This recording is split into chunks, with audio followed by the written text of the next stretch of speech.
दशक 7वा, समास 7वा, साधन प्रतिष्ठा निरूपण. जय जय रघुवीर समर्थ, जय जय रघुवीर समर्थ. सदा सर्वदा योग तुझा घडावा, तुझे कारणी देह माझा पडावा. उपेक्षू नको गुणवंता अनंता, रघुनायका मागणे हेची आता. हनुमंतांची कुळवल्ली राममंडपा वेला गेली, श्रीराम भक्तीने फळली. रामदास बोले या नामे, शुका सारिखे पूर्ण वैराग्य ज्याचे. वसिष्ठा परिज्ञान योगेश्वराचे, कवी वाल्मिका सारिखा मान्य ऐसा.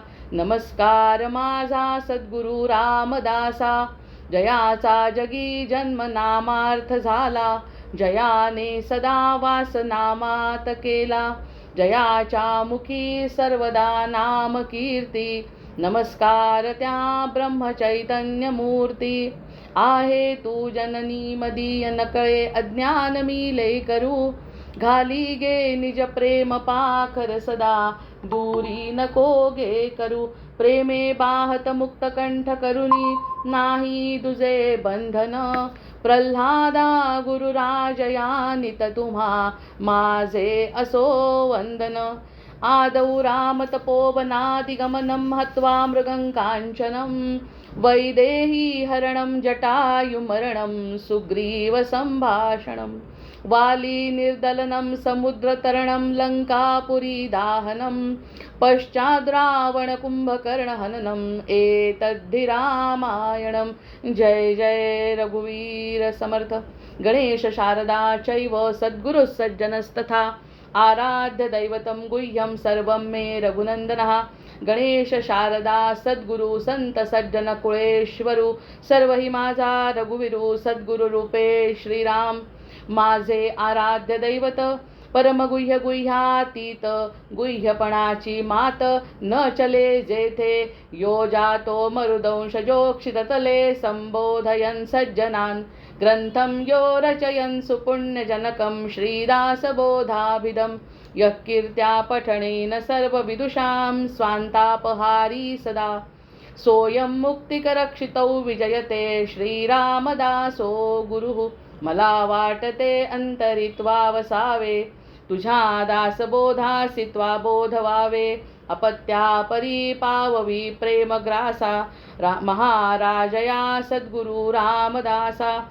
ब्रह्मानंदं परमसुखदं केवलं ज्ञानमूर्तिं, द्वन्द्वातीतं गगनसदृशं तत्त्वमस्यादिलक्ष्यम्.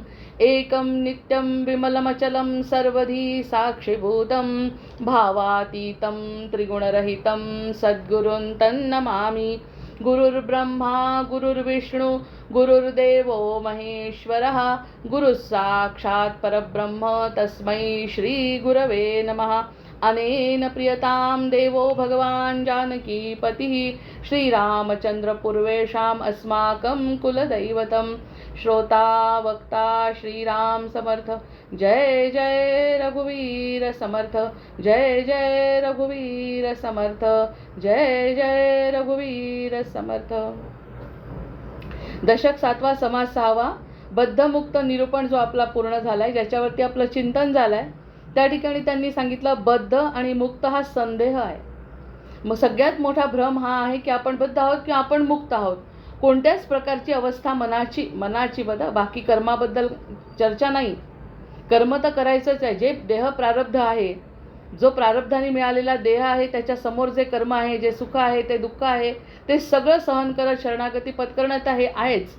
म्हणजे शरीराच्या आणि कर्माबद्दल बोललेलं नाही. मानसिक स्थिती बद्ध आहे आणि मुक्त आहे, या मानसिक स्थिती हा सुद्धा एक प्रकारचा संदेह आहे, भ्रम आहे. राहू केतू जे आपण म्हणतो भ्रम निर्माण करतात, ते माईक भ्रम निर्माण करतात की हे माझं, हे खरं, ते खरं. हा माईक भ्रम आहे. पण आपण बद्ध आहोत, आपण मुक्त आहोत, आपण भक्त आहोत, आपण खूप काहीतरी करतोय, हे सगळं सुद्धा भ्रमच आहे. बद्ध आणि मुक्त वाटणे हा सुद्धा भ्रम आहे. कारण स्वतःला सहज करणे ही सगळ्यात मोठी प्रक्रिया आहे.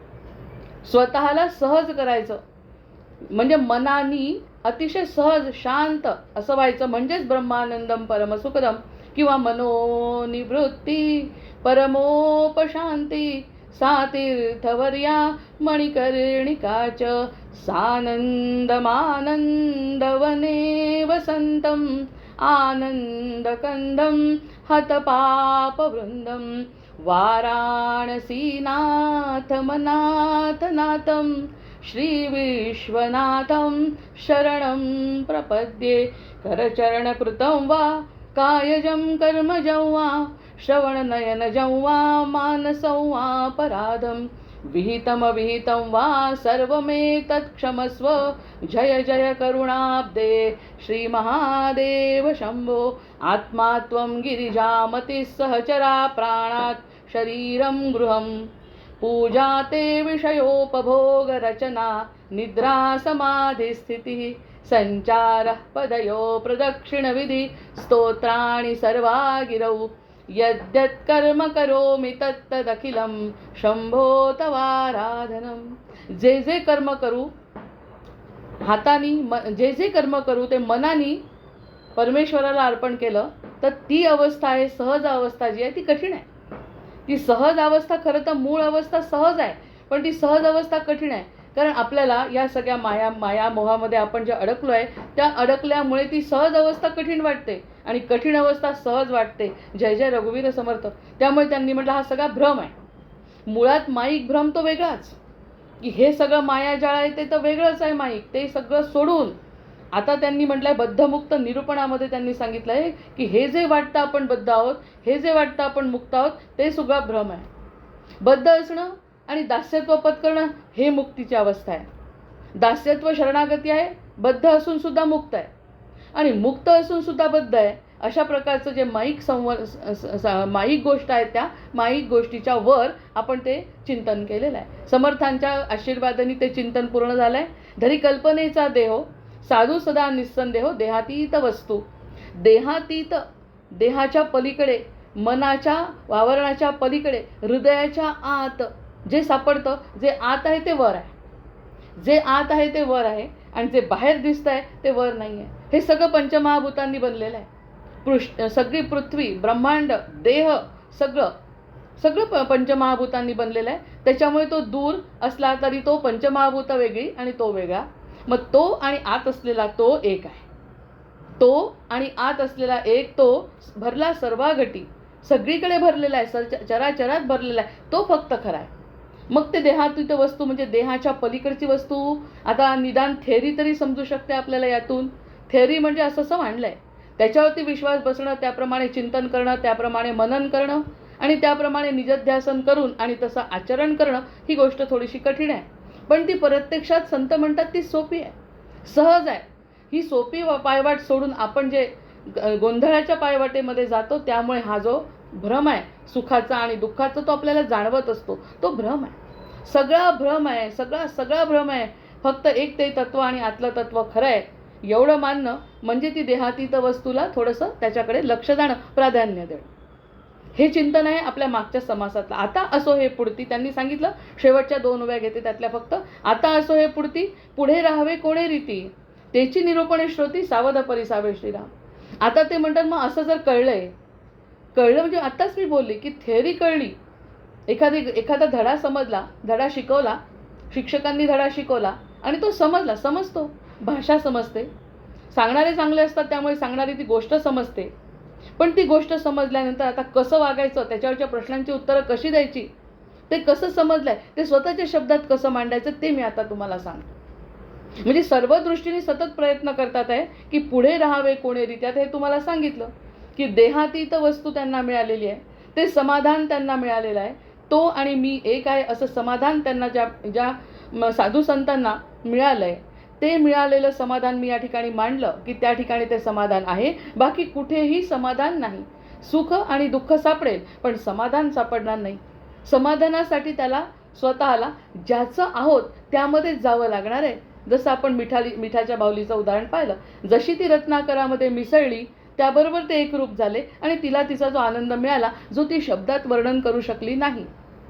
म्हणजे धनुर्वाच्य समास सुद्धा या ठिकाणी आला जो शब्दात वर्णन करता येत नाही मिसळूनच गेली आणि मिसळून गेली तरी बाहुली वेगळी आणि समुद्र वेगळा असं राहिलंच नाही. तो म्हणतो मी तुला आत घेतलंय, मी तुला आत घेतलंय, म्हणजे तू माझी आहे, तू मीच झालेली आहे.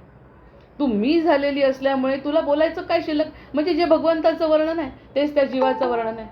बरोबर. या सगळ्या गोष्टींचा विचार त्यांनी इतका सुंदर पद्धतीने मांडलाय.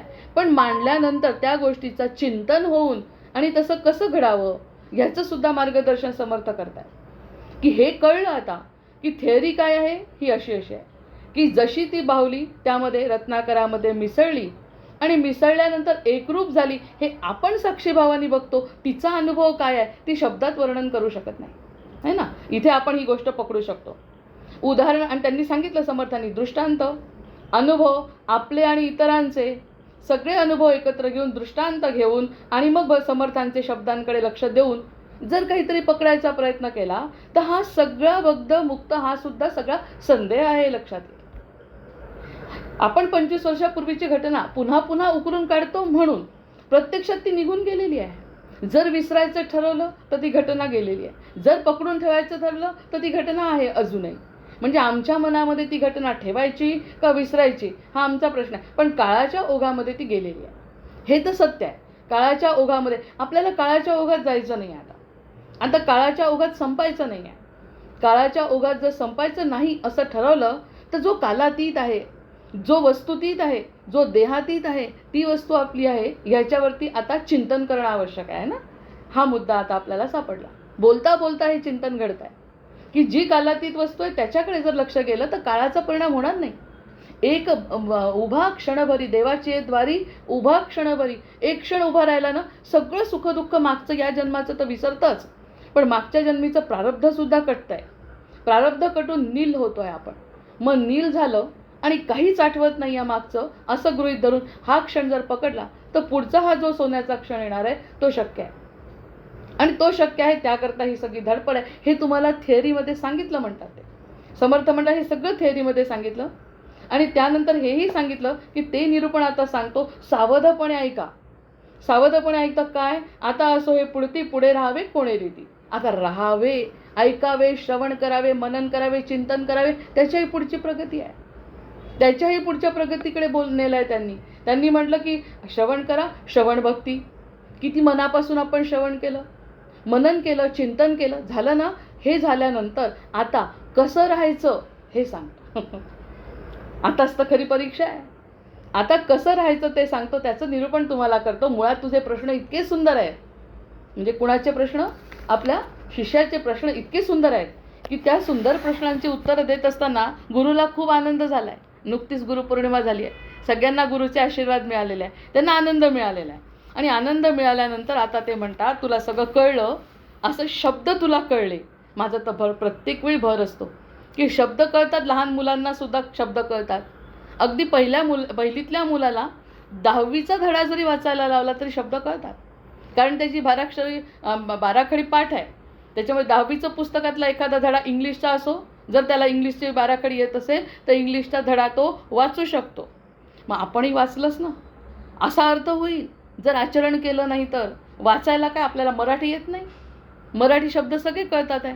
त्यांनी जी ओवी म्हटली की बद्ध मुक्त असो संदेहो, धरी कल्पनेचा देहो, साधू सदा निस्संदेहो, देहातीत वस्तू. शब्द वाचले, पण शब्द वाचून काय फायदा.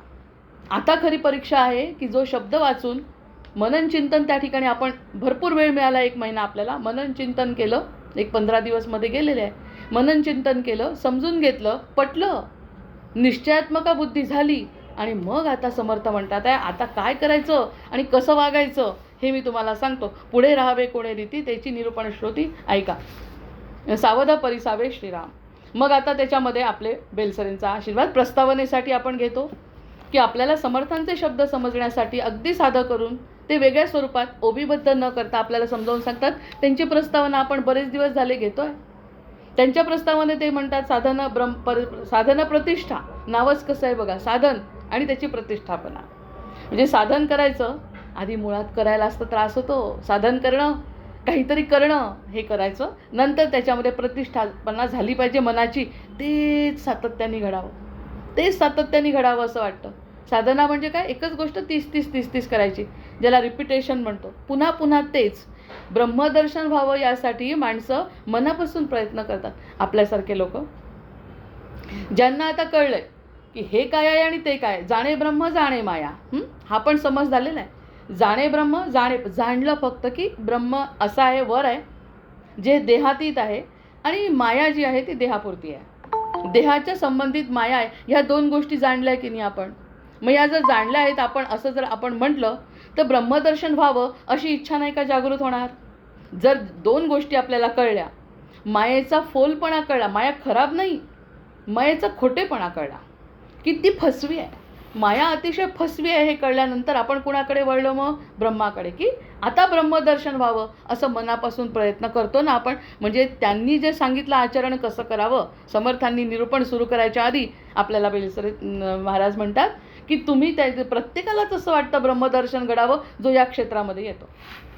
जे त्याच्यासाठी साधन निरूपण आहे, नाही तर निरूपणामध्ये समर्थ सांगणार आहेत काय करायचं, पण प्रत्येकाला इच्छा आहे. मग तोच तर शब्द सुरुवातीला वापरला, अथा तो ब्रह्मजिज्ञासा, अथा तो आत्मजिज्ञासा, अथा तो जीवजिज्ञासा. जीव म्हणजे हा देह नाही आणि आत्मा पण नाही. जीव म्हणजे आत्मा पण नाही आणि देह पण नाही, त्याच्यामध्ये तळमळणारा जो हृदयात आहे तो. म्हणजे आपण जेव्हा रात्री झोपतो तेव्हा जेव्हा सकाळी उठतो, रात्रीचं सगळं आठवतं, तो सगळं जीव आहे. जीवाच्या पातळीवर सगळं आठवतं त्याला. तेच मृत्यूच्या वेळी ज्या काही संकल्प, वासना, इच्छा, जे काही आमच्या मनामध्ये इच्छा राहिल्या आहेत त्या सगळ्या, देह तर इथे सुटतो, आत्मा निघून जातो, तळमळतो कोण? जीव. ती जीवदशा कळली पाहिजे. आपण जीवाकडे लक्ष देत नाही, आपण देहाकडे लक्ष देतो, आपण आत्म्याकडे तर बिलकुलच लक्ष देत नाही. आत्मा हा प्रकारच आपल्याला जाणवत नाही जोपर्यंत सद्गुरू सांगत नाहीत किंवा त्याकडे बघत नाही. आणि जीव, त्याच्याकडे तर इतकं दुर्लक्ष होतं. तळमळ कशाची होते हा जर विचार केला मनामध्ये, तळमळ कुणाची होते? जीवाची होते. देहाला अक्कलच नाही आहे. तसाही विचार केला, डोळ्यांनी पाहिलं तर डोळ्यांना त्रासच होत नाही, हाताने काही केलं हाताला त्रासच होत नाही, पाय फिरले पायांना त्रासच होत नाही, त्रास होतो मनाला. या सगळ्या देहाच्या खुणा दिसतात की पाय जरा थकल्यासारखे वाटतात, सुजल्यासारखे वाटतात, देहाच्या खुणा, पण त्याला काही होत नाही, कारण तो देह आपल्यासाठी आला आणि नंतर निघून जाणार आहे. आणि आत्मा हा अलिप्त आहे, जो याच्याशी संबंधित नाही, फक्त त्यांनी काही काळ आपल्याकडे आश्रय घेतलेला आहे. आणि जीव जो आहे ना, तो तळमळतो खरा म्हणजे. मग ती जी मधली अवस्था आहे ना, ती जीवात्मे म्हणतात, ते जे फिरतात म्हणतात, ती गोष्ट जीवात्म्यांच्या संबंधित आहे, ज्याला शरीर नाही आहे आणि आत्मा पण नाही आहे. नुसताच जीव तळमळत राहतो आणि तो मग आत्म्याला कुठेतरी धरतो आणि पुन्हा जीव जन्माला येतो. मग ती जीवदशा जी आहे ना, तर अथा तो जीव जिज्ञासा. मग तो जीव म्हणजे आपल्याला वाटतं अथावत जीव जिज्ञासा म्हणजे देहाची जिज्ञासा नाही. देहाला तर आपल्या हिंदू संस्कृतीमध्ये महत्त्व फक्त कामापुरता देह. त्या आत्म्याला जे काही काम करायचं ते काम करण्यासाठी मिळालेला देह आहे. आत्म्याला जर आनंद मिळाला, देह सत्कारणी लागला.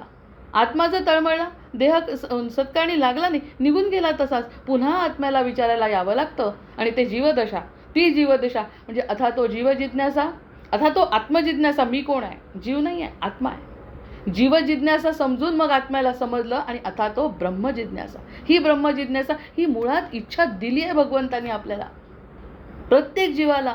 म्हणजे नरदेहामध्ये जो आला त्याला ही जीव जिज्ञासा दिली आहे, म्हणून ब्रह्मदर्शन व्हावे यासाठी माणसे मनापासून प्रयत्न करतात.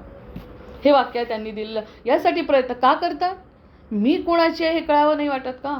माझं मूळ मला कळावं नाही वाटत का? मला माझ्या आईवडिलांचा जसा अभिमान आहे तसा परमपित्याचा अभिमान आहे, तो मी जन्माच्या आधीपासून घेऊन आलेली आहे.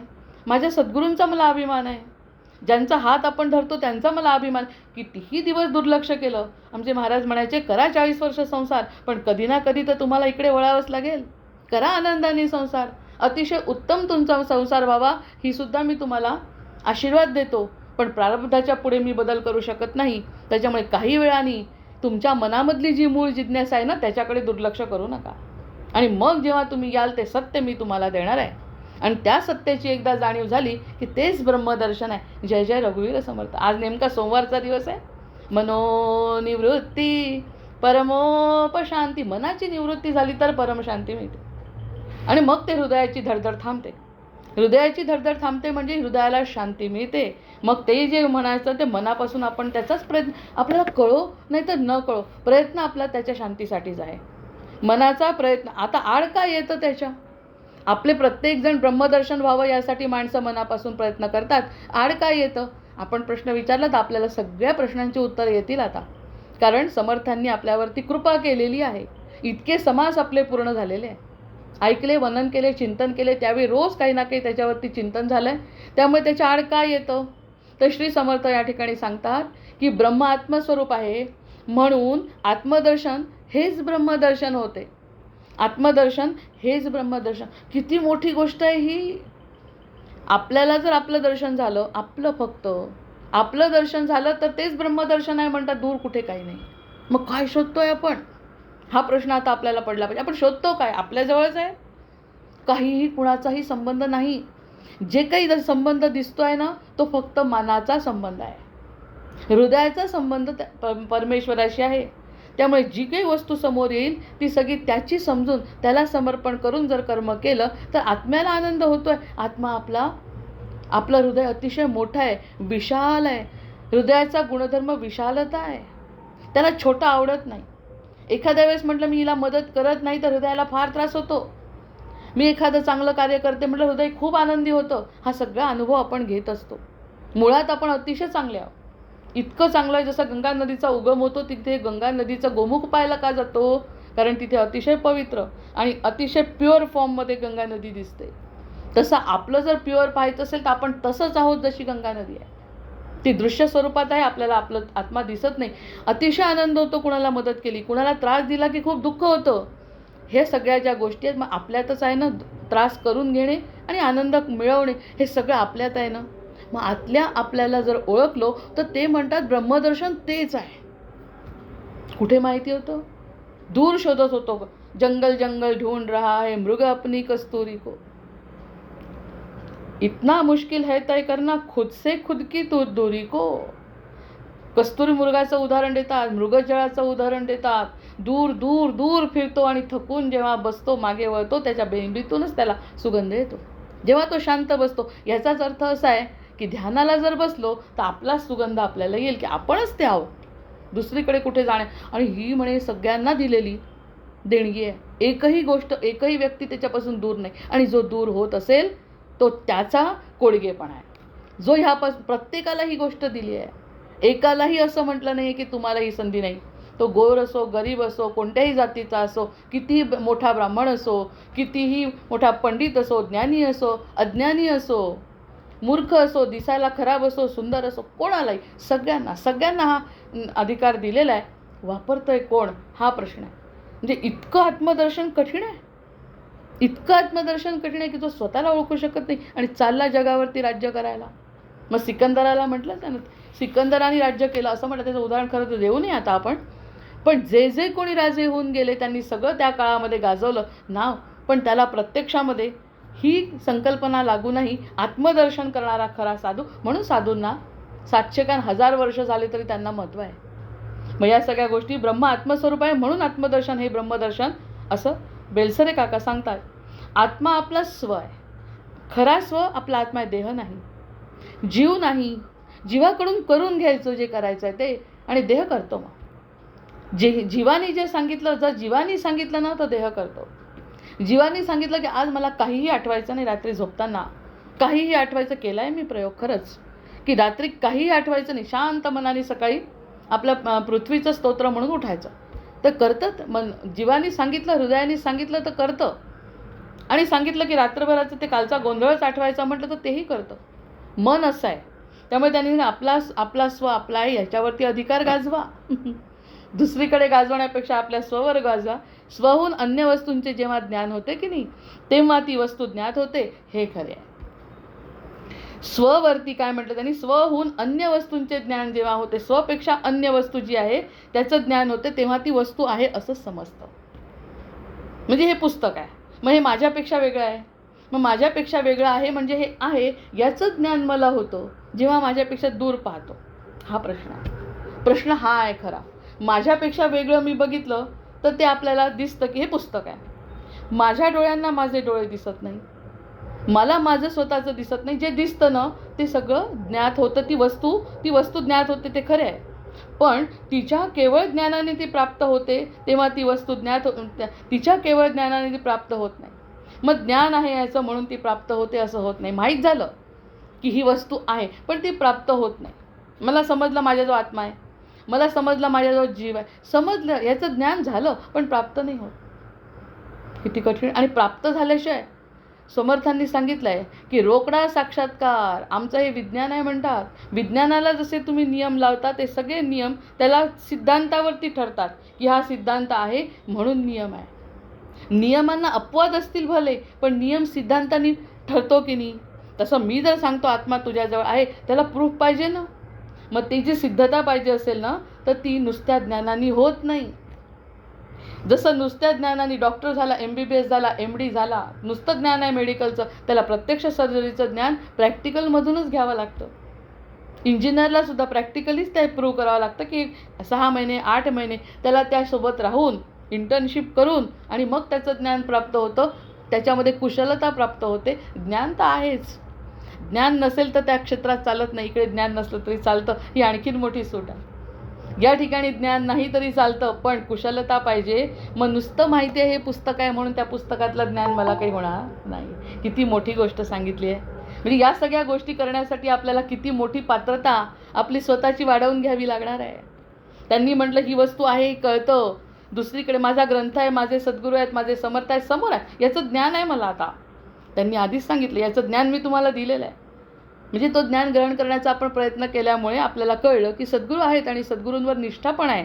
पण हे ज्ञानाने मला ते प्राप्त होत नाही ना, हा प्रश्न.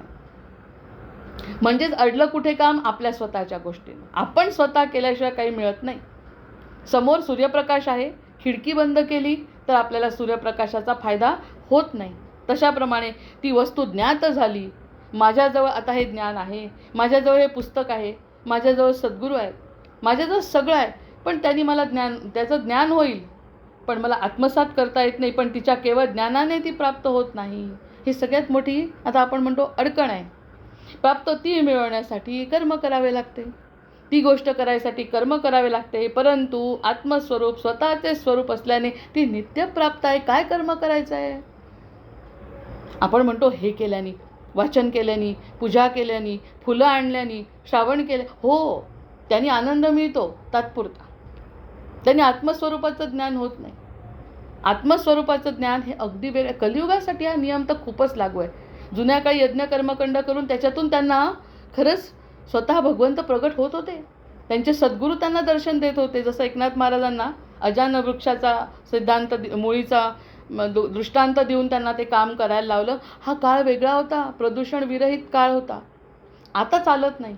आता ते म्हणतात या सगळ्या गोष्टीचं स्वरूप आपल्याजवळ आहे, हे तुम्ही माना फक्त. आणि हे समर्थांच्या आशीर्वादाच्या आधी बेलसरे सांगतात की आधी तुम्ही माना नित्य स्वरूप आहे. तुमचं जे स्वरूप आहे ना तेच स्वरूप खरं आहे, अज्ञानाने ती नाही असं केवळ वाटतं म्हणतात. आपलं जे आपल्याला असं वाटतं की आपलं नाही हे अज्ञान आहे, असं ते काही ज्ञानाने ती असतं. पण त्यासाठी एक ज्ञान घ्यायचं की ते आत्मवस्तू आहे ह्याचं ज्ञान घ्यायचं. हे पण ज्ञान कुठे आहे? हा किती सखोल, एका ओळीमध्ये सखोल ज्ञान आहे. ते म्हणतात आहे की आत्मज्ञान आहे म्हणजे आत्मवस्तू आहे, फक्त ह्याचं ज्ञान घ्या की आत्मवस्तू म्हणजेच परमवस्तू ही आपल्याजवळ आहे. याचं जर एकदा ज्ञान झालं की मग प्राधान्यक्रम आत्मवस्तूला, प्राधान्यक्रम परब्रह्माला आणि दुसरा जो क्रम आहे तो मायेला, असं होऊ शकतं. त्याचं ज्ञान घेणं आवश्यक आहे. आत्मवस्तू जाणणे आणि ती मिळणे दोन्ही एकच आहे. मग एकदा का ती जाणली, आता ह्या बाबतीतलं पुस्तकाचं त्यांनी उदाहरण देताना सांगितलं मायेतलं. जर हे पुस्तक मी जाणलं त्याचं ज्ञान मला होत नाही, कारण ती वस्तू माझ्यापेक्षा वेगळी आहे ना.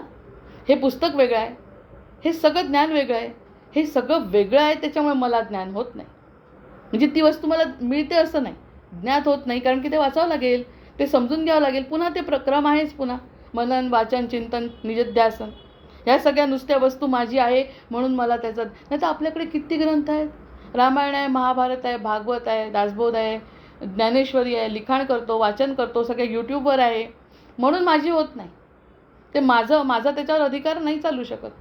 पण एक महत्त्वाचं ज्ञान असं आहे, या सगळ्या गोष्टी एकीकडे ह्या उपचारामध्ये येतात. धर्म, ग्रंथ, पूजा, उपासना, चांगुलपणा, सगळा सदोपचार, परोपकार, हा सगळा उपचार आहे. आपल्या पण आपल्याजवळ वस्तू आहे, आत्मवस्तू आहे, या ब्रह्माचं ज्ञान होतं. हे ज्ञान म्हणजे सत्य ज्ञान आहे, म्हणजेच तो ब्रह्मस्वरूप होतो. आता ह्याच्यावरती वैयक्तिक चिंतन काय घडेल काही सांगता येत नाही. कितीही खोल चिंतन होऊ शकतं आणि कितीही उत्तम प्रकारचं सर्वोच्च चिंतन या ठिकाणी घडू शकतं. कारण अजून त्यांनी सांगितलेलंच नाही. त्याची सुरुवातच इतकी म्हणजे जोरदार अद्भुत आहे. ते म्हणतात बाकीच्या सगळ्या माझ्या व्यतिरिक्त जे ज्ञान आहे ना ते वाचून मला समजेल ज्ञान आहे, हे माझी वस्तू आहे, हे मला कळेल. पण माझंच मला आहे तर मला कसं कळेल? ते मानावं लागेल ना, मानावं लागेल. हे माझं आहे ना, हे मी आहे, बाकी सगळं खोटं आहे. म्हणजे काही काळाकरता काय ते सगळं मिथ्या आहे. ते कसं आहे? त्यांनी शेवटच्या ओळीमध्ये काय सांगितलं त्यांनी? ते सगळं म्हणजे संदेह आहे. त्यांनी म्हटलं आहे ना की बद्धमुक्त हा संदेह, हा जी शेवटची ओळ आहे तो संदेह आहे. इथे गोंधळ नाही. तो जो संदेह आहे तो संदेह कल्पनेपुरता आहे. आम्ही जो सत्य आहे ना, याच्यासाठी साधा अर्थ घेतला आपण जिवंत आहोत ना. मग आपण जिवंत आहोत म्हणजे ते आत्मचैतन्य आपल्यामध्ये आहे, कार्यरत आहे, तेच मी आहे. बाकी सगळं आता कमी जास्त होत राहणार आहे. देह कमी जास्त होणार आहे, काही आठवणार नाही आहे, हे सगळं होणार आहे. ही वस्तू खरी नाही, ते खरं नाही, पण मी बाकी आहेच. आणि तो मी खरा आहे, त्याला कशाचा आनंद होतो? काय भाव ते मजला जीव का व्याकुळ होतो, आनंदाचा शोध घेत असे पुन्हा पुन्हा तळमळतो. कशाचा शोध घेतोय आपण? कुठे लागला शोध? अजूनपर्यंत लागला नाही ना. मग ते जर ज्ञान झालं तर तो ब्रह्मस्वरूप झाल्याचा आनंद जर त्याला मिळत असेल त्या क्षणाचा, तर त्या ज्ञानाला खरंच दुसरं ज्ञान कसं म्हणायचं मग? म्हणजे ते म्हणतात ना पुस्तकाचं ज्ञान दुसरं, माझ्यापेक्षा वेगळं ज्ञान ते माझं होऊ नाही शकत. पण हे माझंच आहे ना, हे माझंच आहे, तर मग माझं दुसरं कसं? फक्त ते मानत नाही म्हणून दुसरं आहे. म्हणजे दुसरं नाही ते वाटतच नाही आपल्याला काही. दुसरं आणि पहिला हा विषयच नाही आहे. इतका दुर्लक्ष त्या आत्म्याकडे, इतकं दुर्लक्ष त्या आत्मस्वरूपाकडे, इतकं दुर्लक्ष आपल्या स्वतःकडे, इतकं दुर्लक्ष स्वधर्माकडे. आता एक याचं उदाहरण आहे महाभारतातलं. म्हणजे याचं अगदी स्पष्ट उदाहरण मी त्याच्यात म्हणजे दृष्टांताद्वारे समजतं ना. आता भीष्म आहे आणि कृपाचार्य आहे. कृपाचार्य कुलगुरू आहेत आणि कुलगुरू असल्यामुळे आणि शांत स्वभावाचे असल्यामुळे, संयमी स्वभावाचे असल्यामुळे दिसतंय चुका होतात आहे कौरवांच्या, पण समजावून सांगत नाही, असं करू नका. तेच भीष्म सांगतात आहे समजावून की असं चुकतं. चांगले खड्या जंगी होते, समजावून सांगतात, अरे पोरांनो तुमचं चुकतं आहे, पांडवांचं बरोबर आहे. कौरवांना समजावून सांगतात. 2-3 वेळा त्यांनी प्रयत्न केला, नंतर ते मूक राहिले सभेमध्ये, तो नंतरचा विषय आहे. पण त्यांनी प्रयत्न केला. मग तो प्रयत्न केल्यानंतर ते ऐकत नाहीत, तेव्हा ते जेव्हा शांत राहिले ना, तर ते शांत राहिले, तो वाईट स्वभाव, वाईट त्याचं कार्य करणार आहे आणि त्याच्यावरती पांडव विजय मिळवणार आहे, म्हणजे सत्य होणार आहे. हे जरी सत्य असलं तरी हे बोलले नाही ना, हे बोलले नाही. त्यांना समजत असून सुद्धा पूर्ण महाभारत उलटं झालं असतं जर ते बोलले असते. आणि त्याला जर कशाला कृष्णशिष्टाईसुद्धा जर यशस्वी झाली असती, त्याचा परिणाम जर मिळाला असता व्यवस्थित, जसा कृष्णांना अपेक्षित होता. कृष्णांना नव्हता अपेक्षित, पण असं व्हावं यासाठी कृष्णशिष्टाई केली. ते जर ऐकलं असतं तर काय झालं असतं? तर स्वधर्म पालन झालं असतं ना भीष्मांचा आणि कृपाचार्यांचा. कृपाचार्यांचा पालन झालं असतं की मी त्याच्यासाठीच ठेवलं आहे, आपलं जे हस्तिनापूर वाचवण्यासाठी मला इथे ठेवलं आहे. पण बोलू शकले नाही. स्वधर्म जाणत होते, स्वधर्म जाणत होते की काय करायला पाहिजे, पण केलं नाही ना. मग त्याचा परिणाम महाभारतामध्ये झाला, महाभारत युद्धामध्ये झाला. ना कृष्णाचं चाललं, ना कृपाचार्यांचं चाललं, ना सगळे हतबल आहेत. पण हतबल आहेत म्हणजे ते कमी नाही पडले. त्यांना ती जाणीव होती, कृपाचार्यांना अमरत्व मिळालं आहे कृपाचार्यांना, कारण तुम्ही तुमचं कार्य केलं, त्यांनी ऐकलं नाही, त्यांनी स्वधर्म जाणला म्हणून ते अमर आहेत. आणि भीष्माचार्यांनी सुद्धा सगळं जाणलेलं आहे म्हणून बाणशय्येवर सगळं भोगून आणि ते मुक्त झालेलं आहे. स्वधर्म जाणल्यामुळे एवढ्या मोठ्या महाभारत युद्धामध्ये ज्यांची हानी व्हायची त्यांची हानी झाली, ज्यांचा सत्याचा विजय व्हायचा त्यांचा सत्याचा विजय झाला. जे त्याच्यामध्ये सामील होते ते सुद्धा शरण होते, स्वधर्म पालन करत होते. त्यामुळे त्यांना शेवटपर्यंत ह्या सगळ्या गोष्टींचा परिणाम झाला नाही. भले ते दिसलं की ते चुप बसतात आहे, त्याच्यामुळे होत नाही. नियतीला कोण टाळू शकतं? प्रारब्धाला कोण टाळू शकतं? पण त्या संधीचा फायदा नाही घेतला ना त्यांनी. त्या संधीचा फायदा न घेता स्वतःच्या स्वधर्माशी ते जागृत होते. मला कृपाचार्य शांत संयमी असून सुद्धा कितीतरी वेळा त्यांनी सांगायचा प्रयत्न केला कृपाचार्यांनी आणि त्यांची जी बहीण, त्यांचा जो अश्वत्थामा तर सख्खा भाचा आहे. मग ह्या सगळ्या गोष्टी जेव्हा बघितल्या त्यांना किती त्रास झाला त्या गोष्टीचा. पण त्रास कशासाठी? माईक गोष्टींसाठी त्रास नाही झाला की माझा भाचा आणि माझं असं नाही, हे चुकतंय यांचं, मी काही करू शकत नाही, मी यासाठी काही करू शकत नाही, याचा त्रास भगवंतांना दिसला. आणि म्हणून ते अमरपदाला गेलेले आहेत चुका होऊन सुद्धा. चुका म्हणजे कोणत्या? न बोलता येणे. ते काय म्हणाले की मी राष्ट्रधर्म, म्हणून कृष्ण म्हणतात राष्ट्रधर्म राजधर्मापेक्षा स्वधर्म महत्त्वाचा आहे. अर्जुना, धर्माकडून लढ. तुला काका मामा पुतणे सगळे दिसतात आहे, पण यांच्या सगळ्यांकडे नको बघू तू, कारण तुझा स्वधर्म काय आहे ते मी तुला सांगतो, कारण तुझ्या हृदयामध्ये मी बसतो. म्हणजे या सगळ्यांवरती मात करणे सुद्धा स्वधर्मात येतं. मग स्वधर्म किती वेगळा आहे आणि दिसतो तो धर्म दिसताना. तसंच एक गंगेचं उदाहरण आहे.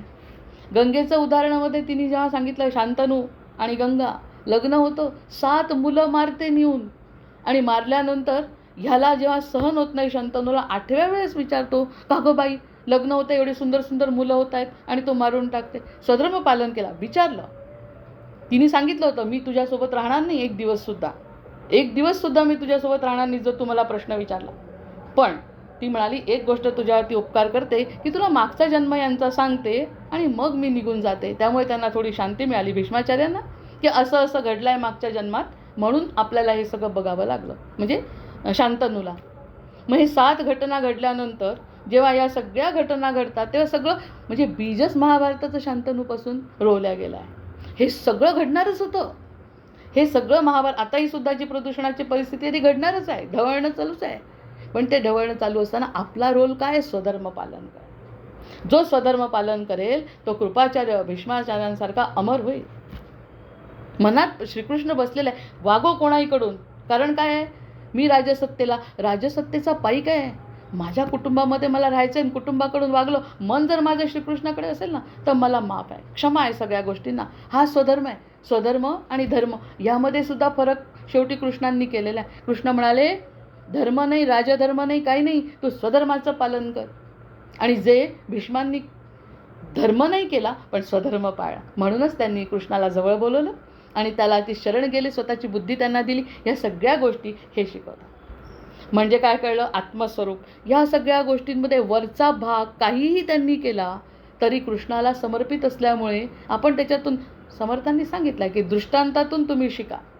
दृष्टांतातून जर तुम्ही शिकले तर तुमचा धर्म काय आहे आणि तुमचा स्वधर्म काय यामधला फरक तुमचा समजेल. आई आहे, कुंती रडते आहे. कुंती म्हणते मी रडणार आहे. का नाही रडणार? माझ्या समोर जर मृत्यू होत आहेत तर मी रडणार आहे, पण कृष्णा मी आतून शांत आहे. किती मोठी गोष्ट आहे. कृष्णा मी आतून शांत आहे, तू समोर दिसतोय मला, तू मला सांभाळणार आहे, तू माझा आहे, बाकी सगळं कर, आणि मला सतत दुःख येऊ दे म्हणजे तू माझ्या समोर येशील. म्हणजे स्वधर्म तिचा कृष्ण आहे, स्वधर्म माझा राम असेल तर या सगळ्या गोष्टी आत्मस्वरूपात वेगळं आणि धर्म वेगळा. म्हणजे धर्म धर्म धर्म करतात, त्या धर्मामध्ये सुद्धा त्यांनी शेवटचं जसं सांगितलं की नाही की बद्ध मुक्त हा सुद्धा संदेह हो, तसा धर्म धर्म धर्माच्या नावाखाली जे चाललं आहे ना त्याच्यापेक्षा स्वधर्माचं जर पालन केलं प्रत्येकाने तर धर्म आपोआप प्रतिष्ठित होतो. स्वधर्माचं पालन केलं, आपापल्या कर्माप्रमाणे वागलो तर हे सगळं, म्हणजे मग तिथे ब्रह्म आहे असं म्हणायचं, तो जीव ब्रह्मस्वरूप होऊन जातो, असं उदाहरणातून सांगायचा प्रयत्न आज अचानक सुचल्या. 3-4 गोष्टी म्हणून सांगितल्या, कारण पुढची जी ओवी आहे ती समजायला आपल्या मनामध्ये ठसवायसाठी या सगळ्या गोष्टी आपल्याला स्वतःला स्पष्ट असणं आवश्यक आहे. मग ज्ञानानंतर काय होतं म्हणतात ते, ज्ञानानंतर काही करायचं शिल्लक राहत नाही. हे जर ज्ञान झालं, करचरण कृतं वा कायजं कर्मजं वा श्रवणजं नयनजं वा मानसं वा परादं विहितमविहितं वा सर्वमेतत् क्षमस्व जय जय करुणाब्दे श्री महादेव शंभो. त्यांनी सांगितलं जे जे करीन ज्ञानानंतर ते सगळं तुला समर्पण. त्या साठ्यांची गोष्ट सांगितली, इतक्या सर्जरी केल्या, पण जेव्हा केदारनाथला गेलो आणि त्यांना सांगितलं या सगळ्या सर्जरी मला वाटत होतं मी करतो, प्रत्यक्षात तू करत होता आणि त्याचा मला आता बिलकुल अभिमान नाही, मला कोणत्याही प्रकारच्या त्या आठवतसुद्धा नाही आहेत. कारण एक साधं पेसमेकर लावलं आणि त्याच्याकडे जेव्हा तो पेशंट मेला तेव्हा मला जाणीव झाली, अरे करणारा तो आहे, मी फक्त पेसमेकरमध्ये सुद्धा मरू शकतो, मी एवढ्या मोठ्या सर्जरी केल्या आणि पेशंट चांगला होऊन वापस जातो आहे, हे त्याचं प्रारब्ध आणि माझ्यावरची तुझी कृपा, या दोन्ही गोष्टी मला समजत आहे. आणि म्हणून मी ते सगळं जेव्हा जाणवलं ते मग मी केदारनाथाला गेलो आणि त्या ठिकाणी सगळं समर्पित केलेलं आहे. तो स्वधर्म जागृत झाला. धर्म तर ते करतच होते, ते धर्म तर सर्जरी तर ते करतच होते, वेल नोन डॉक्टर आहेत. पण धर्म करत असताना स्वधर्माची जाणीव झाल्याबरोबर त्यांनी ते सगळं अर्पण करून टाकलं. या सगळ्या गोष्टी सांगतच असतात. श्रीकृष्णार्पणमस्तू, इदम न मम, हे सगळं म्हणत असतो. पण ते म्हणणं म्हणजे माझं ज्ञान नाही. ते जर जगलो तर मग ते माझं ज्ञान आहे. मग मला काही करायचं शिल्लक राह. केलं काय आणि न केलं काय सगळं सारखं आहे. केलं काय आणि न करणारच आहे. केल्यानंतर तेही सारखं आणि नाही केलं तरी सारखं. जय जय रघुवीर समर्थ. कारण स्वधर्माचं पालन मी करते. स्वधर्म आत्मध्य आणि इतका जवळ तो आपल्या त्याला सांगतोय, अरे मी हे असं करते, त्याला न्याय तू दे किंवा न दे. न्याय दिला तो मान्य, नाही दिला तोही मान्य. करणार मी तुझ्यासाठी. हे जे ज्ञान आहे ना, त्याच्यावरती या समासामध्ये भर आहे. बाकी सगळं म्हणे सगळं भ्रम आहे. बाकी सगळ्या किती हळूहळू वर आणताय, किती हळूहळू करायचं शिल्लक. ब्रह्म निर्विकल्प आहे, निराकार आहे, अलक्षण आहे, असंग आहे आणि अनंत आहे. हे जे ब्रह्म आहे तेच आपल्यामध्ये आहे. तेही कसं आहे, ब्रह्म निर्विकल्प आहे. माझ्यातला ब्रह्म आत्मा जो आहे निर्विकल्प आत्मा माझ्यातला, म्हणजेच जीवातला आत्मा जो आहे तो निर्विकल्प आहे की नाही, आहे. तो निराकार आहे की आकार आहे का, त्याला दिसतो का, नाही. तो अचिंत्य चिंतन करू शकते आपल्या आत्म्याचं, नाही. तो भलेही आनंदी करेल आपल्याला, पण त्याचं चिंतन काय करू आम्ही, आमच्या आत्म्याचं दिसलाच नाही. नंतर अलक्षण, लक्षण काहीच नाही त्याच्यामध्ये. तो तर बिचारा शांत आहे. आता वाईट वागा तर वागू देतो, आता चांगलं वागा वागू देतो. ब्रह्म आहे ते. ब्रह्मादेवांनी सृष्टी निर्माण केली. कधीच म्हणत नाही चांगलं वागा, कधीच म्हणत नाही वाईट वागा, शांत. असाच आपला आत्मा आहे ना. नाही तर त्यांनी रात्रभरात उठवून दिलं, उठ वाईट वागते, उठ, हां चांगलं, फार छान झालं. कोणत्याही प्रकारचा संकेत ब्रह्म देत नाही. आपणच आपल्याने शोधायचं आहे. मग असाच आत्मा आपल्याजवळ आहे ना. मग तो म्हणतो की ब्रह्म निर्विकार आहे, निराकार आहे, अचिंत्य, चिंतन करू नाही शकत त्याच्याबद्दल, अनुभव घेऊ शकतो, अलक्षण आहे, लक्षण काहीच नाही, असंग आहे, त्याला संग नाही आहे त्याला. तो या जन्मी या देहात आहे, पुढच्या जन्मी दुसऱ्या देहात आहे. त्याही देहामध्ये तो तसाच राहतो जसा या देहात राहत होता. अगदी मांजरीच्या जरी देहात गेला तरी तसाच, बैलाच्या जरी देहात गेला तरी तसाच, मोराच्या देहात गेला तरी तसाच. तो अचिंत्यच आहे. अगदी मुंगीच्या देहात असेल तरी तसाच. जय जय रघुवीर समर्थ. हत्तीच्या असो त्याच्यात. मग असंग आहे.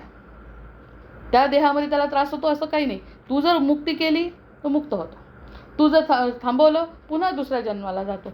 इतकं अलिप्त आपण राहू शकतो. या देहामध्ये असलेला व्यक्ती कोणाच्याही संपर्कात आला इतका अलिप्त तो वर्षानुवर्ष आमच्यासोबत आहे, जन्मानुजन्म आमच्यासोबत आहे, अलिप्त आहे. तो म्हणतो तू ह्या जन्मीची या नावाची असशील, मागच्या जन्मी मला माहीत आहे तू कोणत्या नावाची आहे, मला काही घेणं देणं नाही, मुक्त व्हायची जबाबदारी तुझी आहे. असा हा जो अलक्षण आहे, लक्षण नाही त्याचं, असंग आहे आणि मुख्य म्हणजे अनंत आहे. मुख्य म्हणजे तो अनंत आहे. त्यामुळे आपण अनंताची स्तुती करणं भाग आहे. जले विष्णू, स्थले विष्णू, विष्णू पर्वतमस्तके, ज्वालामाला कुले विष्णू, सर्वं विष्णुमयं जगत्. तिथिर्विष्णु, दिनं विष्णु, नक्षत्रं विष्णुरेव च, योगश्च विष्णुकुलश्चैव, ग्रहाकालमयं हरिः. कर्ता विष्णु रविकर्म विष्णुश्रद्देश एव च, यतो विष्णुपदार्थश्च विष्णुराज्यं हविस्तथा.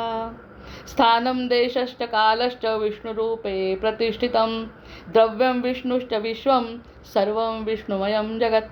यजमानो भवेद् विष्णु विष्णुराचार्य एव च, ज्ञानं क्रिया विधिर्विष्णु सर्वं विष्णुमयं जगत्. दर्भो विष्णु, जलं विष्णु, पुष्पं विष्णुरेव च, हस्ताक्षरं विष्णुरेव, सर्वं विष्णुमयं जगत्. सर्वं विष्णुमयं जगत्. सर्वं विष्णुमयं जगत्. श्रीकृष्णार्पणमस्तु. मग अशा पद्धतीने त्याची स्तुती करताना आपल्याला आनंद होतो. त्याची स्तुती करताना आपल्याला आनंद होतो. म्हणजे त्याचा अंश आमच्यात आहे म्हणून आनंद झाला आहे. नव्हता का आत्तापर्यंत होता, पण जो होता पण जाणवला नाही तर आनंद नाही. नुसतंच म्हणतोय गुरुर्ब्रह्मा गुरुर्विष्णू, आनंद काहीच नाही. त्याच्यातून जर आनंद झाला तर तो अंश मी अनुभवला हे म्हणायचं आहे समर्थ. ते म्हणत असताना मला जर अनुभव येत असेल त्या गोष्टीचा तर माझाच सत्कार चालला आहे, माझंच कौतुक चाललं आहे, माझंच सगळं चाललं आहे म्हणून मला आनंद होतो. कारण त्याच्याशी मी संबंध जोडला म्हणून. नाही तर होता माझ्यामध्ये आणि तो आहेच, पहिलेपासून ते दोघं आहेतच, पण मी संबंध जोडला नाही हा प्रश्न आहे. म्हणून त्यांनी म्हटलं हा संबंध म्हणजे हे खरं ज्ञान जे आहे ते ज्ञान म्हणजे आत्मस्वरूपाचं ज्ञान आहे.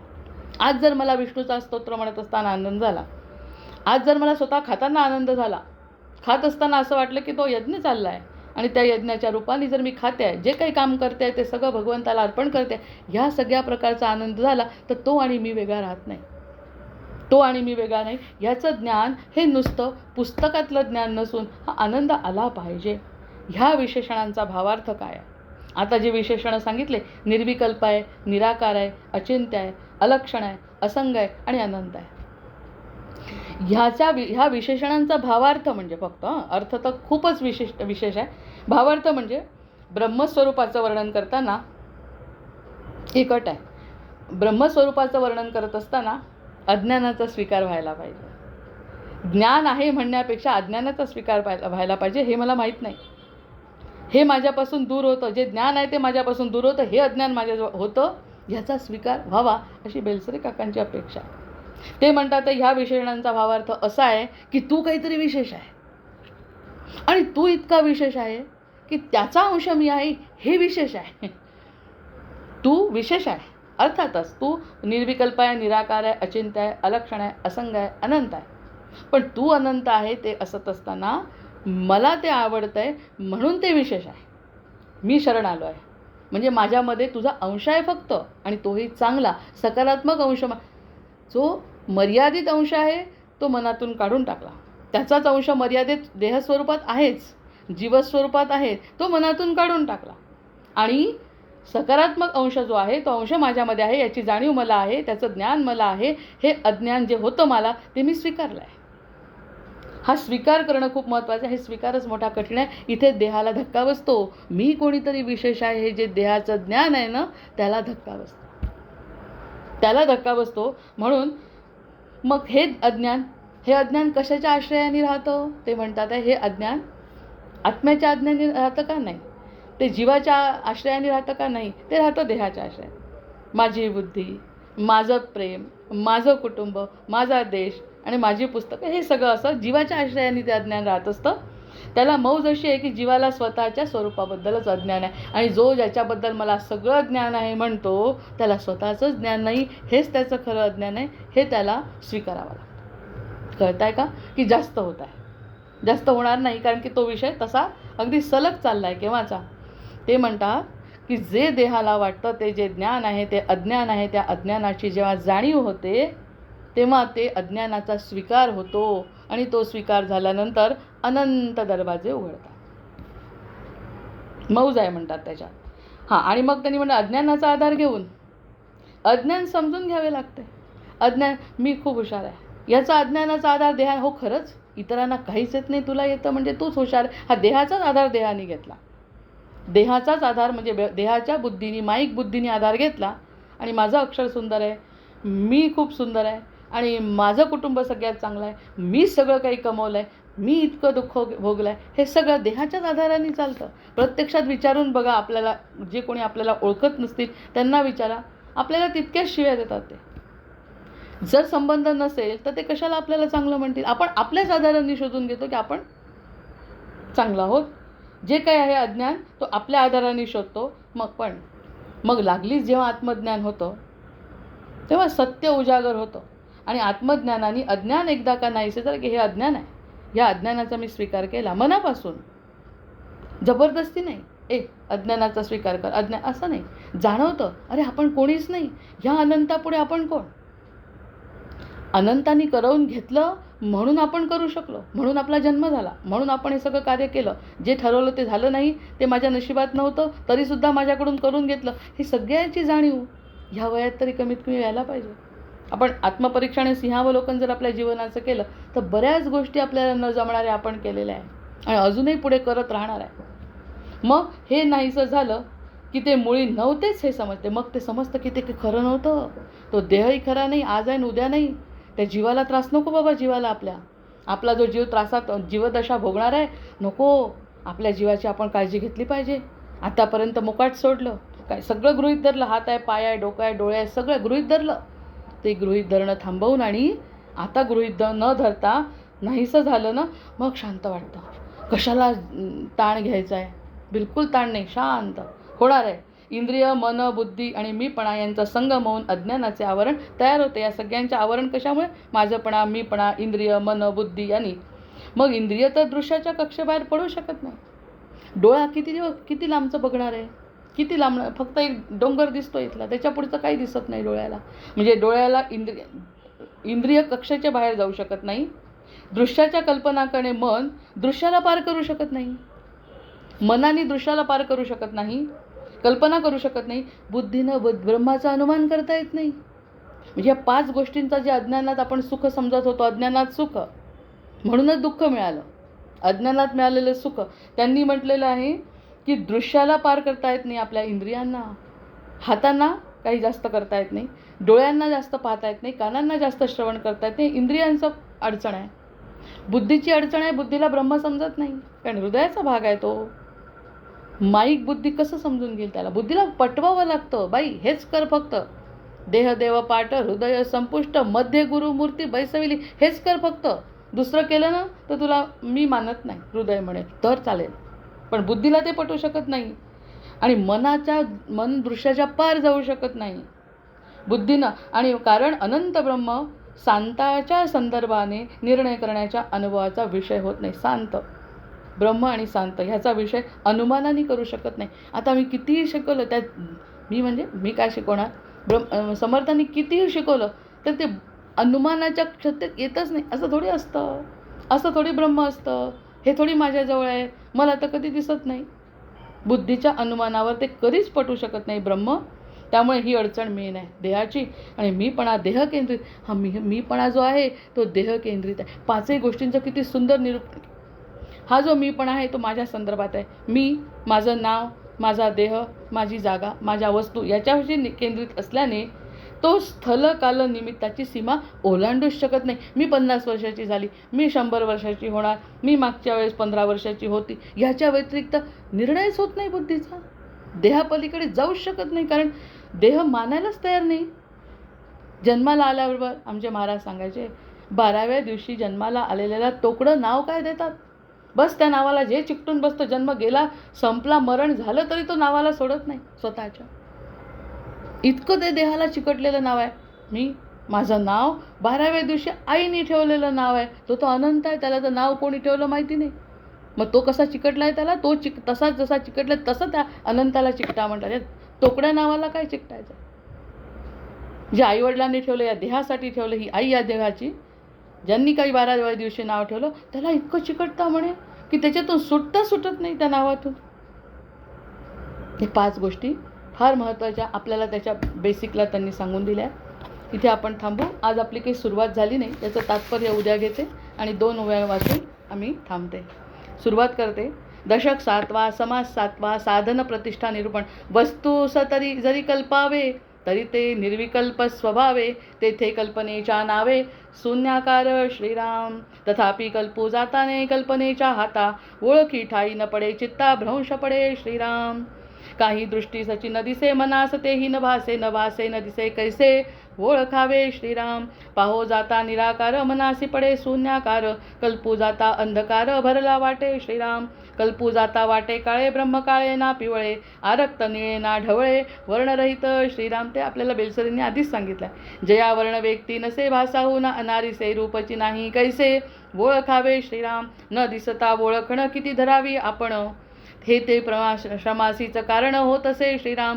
जो निर्गुण गुणातीत, जो अदृश्य अव्यक्त, जो अचिंत चिंतनातीत परमपुरुष श्रीराम. अचिंत्या व्यक्तरूपाय निर्गुणाय गुणात्मने, समस्त जगदाधार मूर्तये ब्रह्मणे नमः.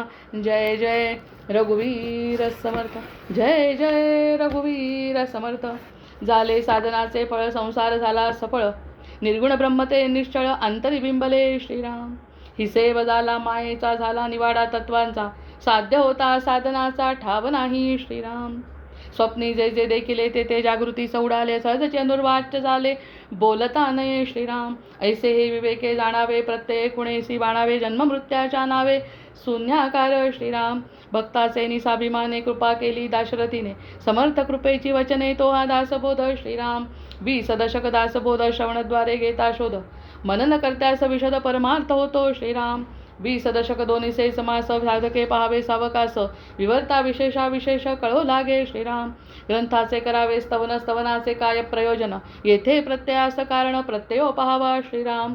देहे तव पाचा भूताचा करता आत्मा तेथीचा आणि कवित्व प्रकार मनुष्याचा काशावरून ये श्रीराम.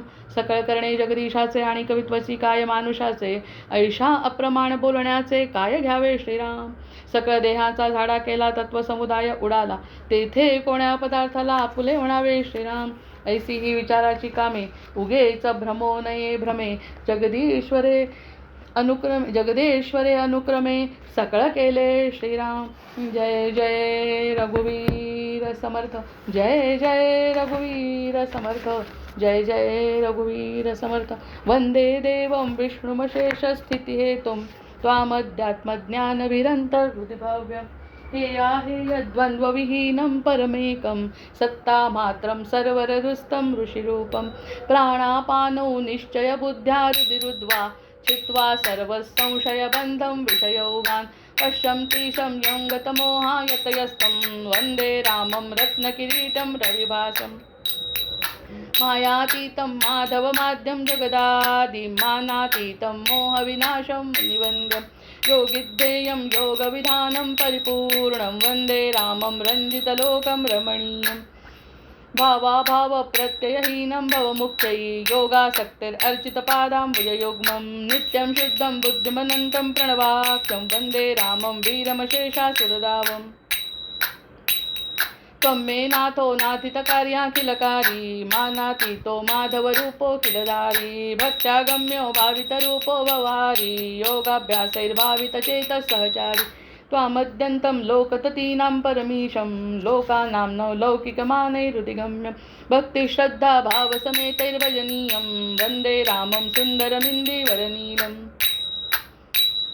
को वा ज्ञातुं त्वामतिमानं गतमानं मानासक्तो माधवशक्तो मुनिमन्यं. वृन्दारण्ये वन्दितवृन्दाकरवृन्दं वन्दे रामं भवमुखवन्द्यं सुखकन्दं. नानाशास्त्रैर्वेदकदम्बैर्प्रतिपाद्यं नित्यानन्दं निर्विषयज्ञानमनादिं. मत्सेवातं मानुषभावं प्रतिपन्नं वन्दे रामं मरकतवर्णं मथुरेशम्. श्रद्धायुक्तो यः पठतीमं स्तवमाद्यं ब्राह्मं ब्रह्मज्ञानविधानं भुविमर्त्या. रामं श्यामं कामितकामप्रदमीशं ध्यात्वा ध्यात्वा पातकजालैर्विगतस्या. सीताकान्तस्मरण जय जय राम महारुद्र हनुमान की जय. जय जय रघुवीर समर्थ. भर्जनं भवबीजानामर्जनं सुखसम्पदां. तर्जनं यमदूतानां राम रामेति गर्जनम्. आवाहनं न जानामि तवार्चन पूजां चैव न जानामि क्षम्यताम्.